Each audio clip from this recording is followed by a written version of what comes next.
give us a brief idea about you. Sir, I am Surya Kumar, sir. I am from Rajamahendravaram in East Godavari district. And I have completed my graduation in engineering, sir, from electronics and communications stream. And then I have got campus placed in Infosys, and there I worked as a test engineer for 2 years. Later, I resigned there and I started pursuing civil services. And my father is in the Andhra Pradesh Police Department as a head constable. My mother is a homemaker. And you have passed out from your college 2014. Yes, sir. And for next 2 years, you worked with Infosys. Yes, sir. Then for almost 7 years, you have not worked anything. And you are showing executive officer group 3. 7 years. What happened to 7 years? Sir, from then I started preparing for civil services and I gave 4 attempts, sir, 4 consecutive attempts. I went till mains but couldn't make it to the interview, sir. But in between from 2020, in order to sustain myself financially, I started working part-time as an evaluator in a private coaching institute. There I worked for 3 years evaluating essay papers. Okay. You said you are the systems engineer or testing engineer in Infosys? Because you have written systems, but when you introduce yourself, you said the testing engineer. Yes, sir. So systems engineer is the basic profile at the beginning level. It is given to everyone who is placed in a software job, sir. But the specific domain I have worked is in the testing domain, sir, in manual testing. Could you just give us a brief about your testing to enlighten us? Yes, sir. Sir, there we worked for a project for a bank in Germany called the Juice Bank, sir. The Juice Bank for their online mobile digital banking platform. For that platform, we have did the manual testing, sir. Manual testing, in a sense, is like testing the various use cases before itself, so that the error rate will be reduced and the overall consumer quality will be enhanced. Okay. What is Infosys so special among the software companies? Sir, is there any specialty first of all for Infosys? Yes, sir. It is among the major proponents of the overall digital revolution that has started in the 90s decade in case of India. And specific specialities of Infosys include it is among the first private software companies that has been recorded in the Nasdaq Stock Exchange of US, sir. And one more point is it has contributed a large way to the economy of India and even the global economy in the form of software products like Finacle. Finacle is the major backbone of the various internet banking platforms of all the major financial banks, sir. That is one major product of Infosys. And one more prominent contribution of Infosys is it's very actively involved in the corporate social responsibility initiatives, especially in the rural areas of all over India. I say Finacle is a failed product of Infosys. Have you used it? Have you come to use anytime Finacle? Or have you seen what it gives output? Bank statements, you are telling bank. Have you seen any bank statement of a Finacle product? Sir, according to my knowledge, I have known that it is the overall backbone behind building those internet banking platforms of banks like ICICI. Okay. What is CMM rating or CMM levels? What are those? Sorry, sir, I'm not aware. Okay. Software development life cycle, have you heard of any time? Yes, sir. Okay. What is it all about? Sir, it is actually the 6-step procedure that is usually followed before launching any product, before launching any software product or software application. Are the same model is being followed now also? You may not be aware because you read. So, okay, if you know, tell me. So I believe that the overall framework is same, but the steps might be a bit changed due to the new technologies like agile, etc., which has come into the markets. Okay. And executive officer for endowment departments, July 2023 you started working. That means this month only you joined. Yes, sir. On 12th I have joined officially. On 12th of this Okay. July. What did you feel? Is that department necessary? Yes, sir. Yes, sir. I feel that it is absolutely necessary, sir. But Why? for example, it it might seem that government has no role in religion, but even according to constitution, the government can play a positive role in terms of religious affairs, because in case of endowments departments, there are large amount of lands which are given as gifts or inams to the priests, to people of various occupations, which need to be protected. And there are also the issue of land encroachment, because even if we take the example of our district itself, our district has some around 40,000 acres of endowment lands. If if the government if the government doesn't take the management of those lands, there might be large cases of encroachment of public property, thus causing the overall loss to the exchequers. That is That one means case, sir. endowment department is not doing anything for the temples. It is just protecting its own interest, revenue. That's it. That is just one facet of that the department, sir. One more facet is like it prevents the overall misuse of funds which are given by the devotees, and also the various properties the temple has in the form of lands, in the form of jewelry, Why is it so and that in government is not doing for any other religion, temples or mosques or churches? Only Hindu temples it is concentrating. As you said, Constitution also said that government can play positive role in the religion and everything. Why it is not taking in the case of Christianity or Muslims? What is the population? Okay, you first. sir, sir, I feel that government is doing its part also in case of other religions, but not exactly in the same way as it does in Hindu religion. For example, there is an Waqf Board Act, which is a central act that deals with the properties of the Islam society. Similarly, there are other legislations which relate to the other religions, and government might also take some positive steps. Like, for example, our state government subsidizes the Hajj Yatra in case of Muslims, or any Jerusalem Yatra in case of Christians. So positive steps are also being taken in case of other religions also, sir. Is there But Jerusalem Yatra for Christians? And in how in case of government is? in case of Andhra Pradesh government, I've heard that the previous government used to give certain subsidy for the people who are undergoing that pilgrimage. I'm not sure whether the present government is continuing it, but previous government did this. You want to come to state government and you are not sure about your government policies. And you are in This endowment. so this specific aspect, I don't Okay. have clarity. You said Rajamahendravaram. Yes, sir. Isn't it Rajamandri? Yes, sir. But officially, it is the previous name of Rajahmundry, sir. But some 3 or 4 years back, again, it has officially changed to Rajamahendravaram. Why? Any reason? It is actually historical name used to be Rajamahendravaram, sir, during the period of Eastern Chalukyas, when the city itself and it was founded by a king called Rajaraja Narendra. And later, in the British accounts and all, that the name has been anglicized into Rajahmundry, and from then it has been continued for various years. The government, realizing the cultural significance the city has, it has again reverted back to the previous names. See, after late, if you see, there is a lot of renaming is happening in Yes, Delhi, all the places. yes, Whomever has a memory, cultural memory. yes, There are two memories which you are like, feeded by somebody that we are so and so, we are so and so, like that. And one is cultural memory passed down to us by fathers and everything. Your father might have told you this is a Rajamandri. yes, Your father might have told you it is a Rajamandri. But suddenly yes, Rajamahendravaram, Cholas or Chalukyas, whoever Eastern Chalukyas were there, they named it. Matlab, do you accept this name, renaming of the cities and everything?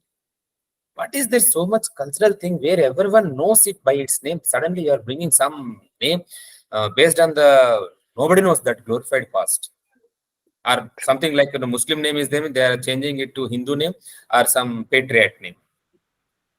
yes. So how do you say that? Sir, in this aspect, I feel that uh, certain actions that are being taken by both the central and state governments might have a political motivation also, sir.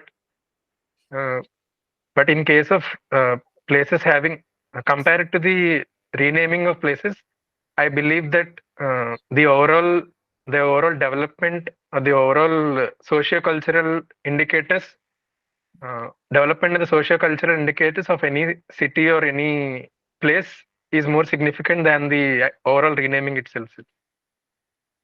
So you And don't consider renaming is much a role to that, play. You are happy with your Rajahmundry rather than Rajamahendravaram. nothing of that sort, sir. But I feel that it is just a token measure which doesn't have a very significant value if it is done with a certain motivation. So you're from Krishna, you're from Godavari district, Yes, sir. but you studied in Krishna district. Yes, sir. It was in S12 Krishna district, but presently in Elur district, so that place. Okay. What is your view on the three capital proposal that our present state government has? Sir, so the overall idea of the three capital of the government itself is based on achieving the uh, objectives of regional equitable development of various regions of the state, and also diversifying the overall economic development in various geographical areas of the state. In a way, I feel that it is a positive measure because it is not an idea that is very new. We have the similar practice in other states also. For example, like in Maharashtra, in case of Nagpur, having Nagpur and Mumbai hosting different sessions of their state assembly, or in case of Madhya Pradesh, where the judicial benches are situated at various places. Even in case of Andhra Pradesh, this is not something new, sir, because earlier the capital used to be Kurnool and the High Court bench used to be in Guntur. So, but the overall idea I feel is like the idea should be so that the population should not be very much dependent on the capital. That the overall, for example, they might not be needing to travel to large distance. For a person from Anantapur, it's very difficult to travel to Vizag. So in a way, our overall administration should be in a way that the overall dependence on the capital should be reduced, and the government is also doing the step in the right direction by reorganizing the districts and also by introducing the Sachivalayam system, thus bringing the governance closer to the sections of the peoples. And what do you think about the other proposal? That is that, Amravati should continue as the capital, given the huge burden on resources for building three new capitals, when already so much has already put into making Amravati the capital. Sir, even in the proposal of the government itself, Amaravati is also one of the capitals where they're planning to keep the overall legislative process. So it is being developed as a legislative capital. But in case of Amaravati, it is a special case because lot of people have pledged their own lands or own agricultural lands for developing the capital. But the government is also taking steps so as to provide them, has taken recently, like providing them house sites to the weaker sections. So in a way, Amaravati is not being displaced of its capital status, but the capital functions are themselves being diversified into other places like Kurnool for judiciary and Vizag for the executive process. And you think that's okay, like for public resources to be spent like that? Sir, the other places that are chosen, for example, Vizag is also already a decently developed city, so it doesn't take it much. So it doesn't require more amount of financial resources to redevelop it again, compared to a whole greenfield capital that is being concentrated at one place. And the very idea of bifurcation of Andhra Pradesh was earlier due to that overdevelopment of a particular city called Hyderabad. That is one of the major reasons. So such kind of regional disparities can be reduced in a way. Do you think there is a paradoxical situation in the state where on one hand, on rankings of like ease of doing business and whether it is World Bank rankings, our state ranks pretty high in the list of national within the country. Yes. But on the other hand, there is a lack of industrialization or growth of service sector is very limited. So how do you explain this paradoxical scenario where on the one hand we rank very high, many times even rank one, but on the other hand, why is it that then the state does not experience the same rate of growth such as states that don't get the same kind of rank? Sure. Sir, in this, in case of industrial development, I feel that various reasons, some related to the bifurcation. For example, we have inherited a huge revenue deficit on account of losing the capital city of Hyderabad. And one more reason is earlier there used to be the entire industrial base situated in a particular city. For example, all the major PSUs of central and state government used to have their headquarters in Hyderabad. So this overall transition from losing a capital and starting a new industrial base in a state which is majorly agrarian, it takes some time, and even the government is taking active steps like the recently launched the industrial policy, and also getting active concessions from the government like the various electronics hub that is being started in Kadapa district, or even the hubs that are related to one district, one product scheme. Like for example, in our district, the petrochemical sector or marine product sector. So in a way, focusing on the sector-based industrial development will give its results. It might take some time, sir, but surely we will be getting those dividends in the near future. Because currently the government is both focused on welfare and development also. So it might take some time to actually realize it on the ground. Good afternoon, Surya Kumar. Definitely. Can you tell me three policies or programs of AP state government you're thoroughly impressed with and why? Yes, sir. Sir, among the schemes, I feel that are very much giving the results, sir. One is in case of farmers, called the YSR Raitu Bharosa PM Kisan, which is very much important to provide them the overall income support, the initial investment support before going into the production.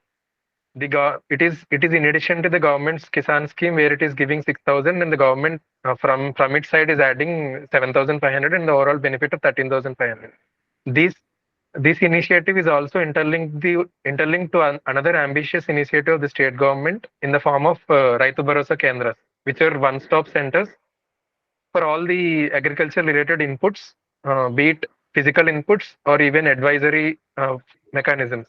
So that is one scheme, sir. The other scheme I feel that is very much important is in case of education, that is the Nadu Nedu scheme, which focuses on the overall development of the physical and digital infrastructure both in the classrooms and also improving the overall environment of the surroundings of a school.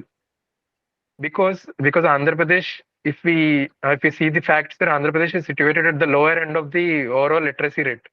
So in order to realize the benefits of development, or in order to skill the students from the beginning itself, this infrastructure plays a major role. So in a way, Nadu Nedu scheme is providing that mechanisms. And one more scheme I feel that is very much contributing to the same education sector is the Ammavadi scheme. Ammavadi scheme is mainly it has the objectives of increasing the enrollment in government schools, and it is also interlinked with other initiative of introducing English medium in government schools. which are the two major reasons why the government why the population or the parents opt for sending their children to private schools instead of government schools. So both these initiatives have also resulted in outcomes like increasing the enrollment in government schools by more than 2 lakhs in the past 2 years. So these schemes I felt myself are the most ambitious initiatives of the Andhra Pradesh government. Okay, then tell me two schemes which you think can be improved or which are not working well. Sir, sir,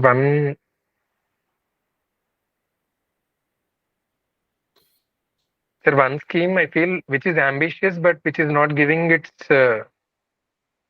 giving its aspired outcomes is the support that is being given to the women of the age 45 to 60 in the form of Cheyuta, or in the form of Asara. Asara is like the loans taken by the self-help groups women are being reimbursed. In case of Cheyuta, it's about the income assistance. But what is happening is like it is being given like at the rate of 18,750 per woman, of women belonging to various communities like SC, ST, BC, etc. But the major aim of the government is mainly to develop an income generating activities. For example, by collaborating with industries, they might set up rural marts. That can be an example, or they may collaborate with very good multinational companies, and thus improving their overall value addition of their products. But these kind of interlinkages are a bit weak. So the overall financial support is not being utilized wholly for the process that the government is aiming for. That is one defect I have found in the schemes. Another scheme, please. I also too. Sir, one more scheme. Sorry, sir, I'm not able to recall. Okay. See, you were mentioning that you are now freelancing as an evaluator, or you once freelanced as an evaluator in Delhi, Yes, coaching center in Delhi, and your role was essay evaluation. yes, So, can you tell me what are the key ingredients of a good essay? sir. Sir, in a good essay, I feel that the major requirements of a good essay include one is the basic, that is the content, sir. Content means like division of the presentation into a specific introduction, a specific body, and a specific conclusion. And one more thing is related to the organization of the overall write-up, sir. The organization might include, for example, the transition between the paragraphs or the transition between dimensions, which needs to be smooth and coherent, so that it doesn't feel that you're writing a just GS answer, which is more about just writing the content than the analysis part. Essay is more about analysis compared to the normal typical GS answer.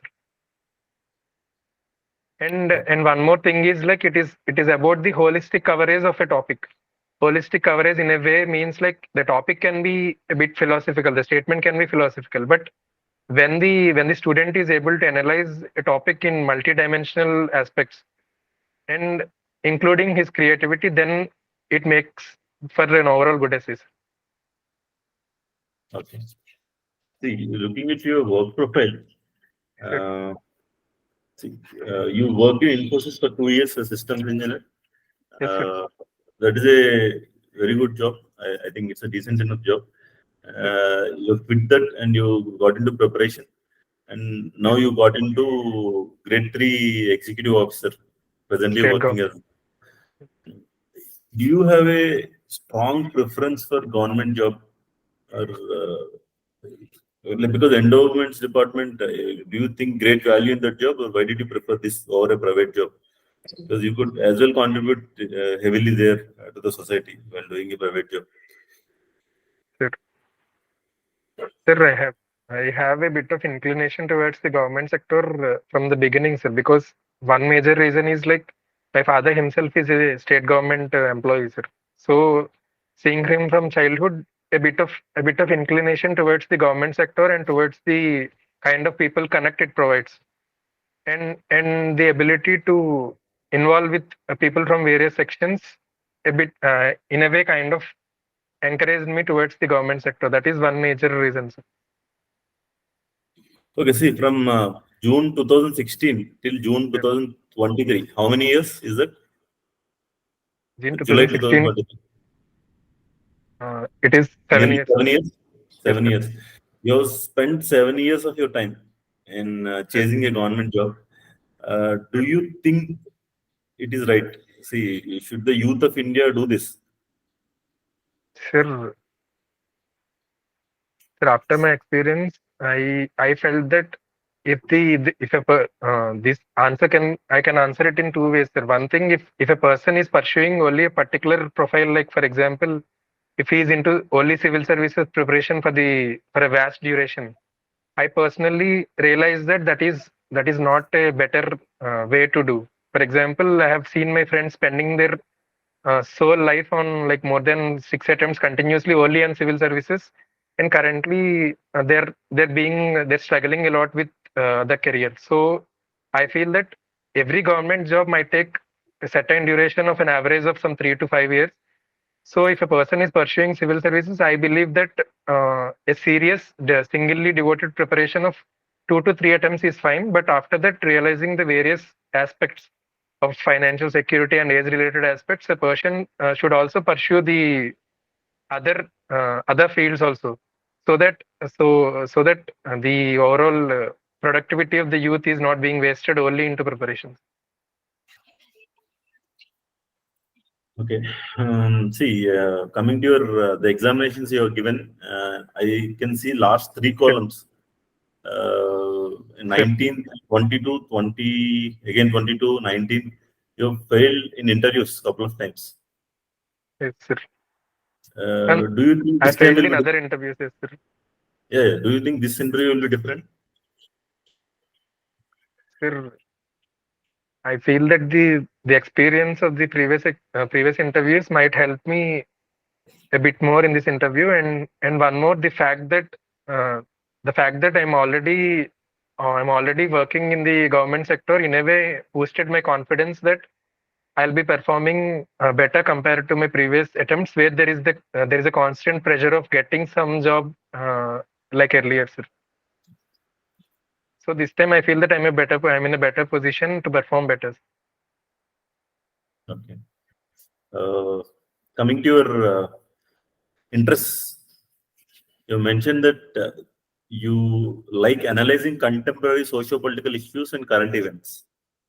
Sir, Can you tell me 5 prominent contemporary socio-political issues right now in India? sir. Give me 3, not 5. Give me 3. Top 3. Okay, sir. Sir, one major issue that has been in news is related to the debate on the need for the uniform civil code. That is one issue, sir. And one more issue is related to the ethnic violence that has taken place in Manipur between the dominant Meiteis and the other group containing the Kukis and Zomis. That is one more issue, sir. And one more thing is related to the related. This is a bit political. So that is related to the regrouping of the coalitions and the coming together of different parties on a common agenda for fighting the ruling government in the form of India Alliance. That is a bit political issues. Okay, so a follow-up question on your third, topic you mentioned. Do you think India needs a strong central government with brute majority, or do you think a majority knit out of several parties also will do well? Sir, like actually both the forms of government you have told have their both pros and cons, sir. But comparatively, I feel that in order to enhance or introduce various far-reaching reforms, a strong central government is needed, sir. But it should also be compounded by a set of checks and balance, so that the sole government doesn't become a form of majoritarian. Thus, in a way which might which might impact the overall social fabrics.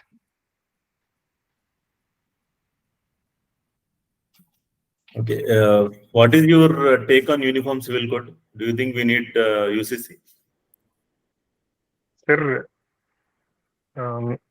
in my opinion, I feel that the Uniform Civil Code is needed, but still the time is not ripe yet, sir, because before the introducing the Common Civil Code, which relates to the having a single law for the people belonging to various religious communities in terms of personal matters like marriage, adoption, divorce, etc.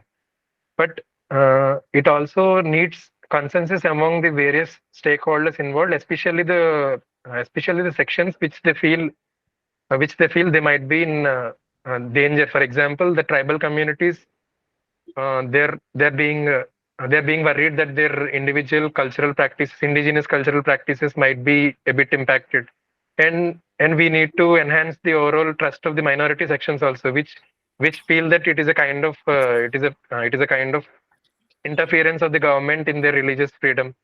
So we need to form a consensus before introducing this UCC, which is very much needed because it is built mainly on the aims of achieving one is gender equality and the other is national integration, and it is also in line with the philosophy of our constitutional philosophy of our secularism principles. So it is needed, but still consensus is the key. So that is my opinion. No, why do you think it is very much needed? Because we have survived so many years without that. Why is there a sudden need? Why can't we live harmoniously and why can't we ensure the rights of women without now going for UCC? What is Sir, so?